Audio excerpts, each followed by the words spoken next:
இந்த ஓட்டு விரலுக்கு இருக்கிற பவர் என்ன நீங்க தெரிஞ்சுக்கணும். இன்னைக்கு எல்லா துறைக்கும் எல்லா பொருளுக்கும் தர கட்டுப்பாடு இருக்கு. நம்மளே அறியாம எல்லா பொருளுக்கும் தரம் இருக்கான்னு கேள்வி கேட்கிறோம். ஏன்பா இந்த அரிசியில கல்லு இருக்காதுல்ல? ஏமா இது கலப்படம் இல்லாத கோதுமை தானே? ஏங்கா இந்த ஷாம்புல முடி கொட்டிடாதுல்ல? எந்த பங்க்ல பெட்ரோல் போடணும்னு கேட்கிறோம். பைக் வாங்கணும்னா கூட 4 பேர்கிட்ட கேட்கிறோம். புள்ளைய எந்த ஸ்கூல்ல சேர்க்கணும், எந்த காலேஜ்ல சேர்க்கணும், அந்த காலேஜ்ல எவ்வளவு கேம்பஸ் இன்டர்வியூ இருக்குன்னு கேட்கிறோம். ஏன் ஒரு பேனா வாங்கணும்னா கூட 4 தடவை கிறுக்கி பார்த்து தான் வாங்குறோம். இப்படி எதுக்கு எடுத்தாலும் எல்லாத்துலயும் கேள்வி கேட்கிற நாம ஒரு விஷயத்துல மட்டும் கேட்கறது இல்ல. ஓட்டு போட்டு சிஸ்டத்தை தேர்ந்தெடுக்கும் போது அதே 5 வருஷம் நாம தேர்ந்தெடுக்கிற சிஸ்டம் தரமா இருக்கான்னு கேட்டிருக்கோமா? கேட்டதும் இல்ல, யோசிச்சதும் இல்ல. அதான் கேட்கிறேன். என் டிமாண்ட் ஒண்ணுதான். கேள்வி கேளுங்க.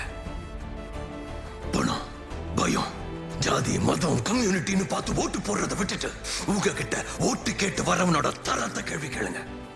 உன் குடும்பத்துக்கு என்ன பண்ணுவேன்னு தெரியும், என் குடும்பத்துக்கு என்ன பண்ணுவேன்னு கேளுங்க. என் பிள்ளையோட படிப்புக்கு என்ன பண்ணுவீங்கன்னு கேளுங்க.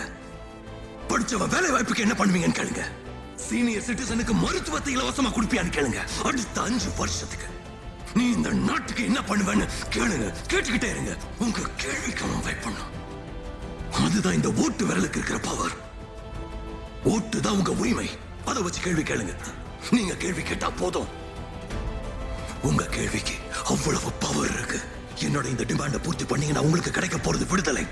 உங்களுக்கு உங்களுக்கு உங்களுக்கு உங்களை சுத்தி இருக்க எல்லாருக்குமே வறுமையில இருந்து விடுதலை, அநியாயத்துல இருந்து விடுதலை, லஞ்சம் ஊழல இருந்து விடுதலை.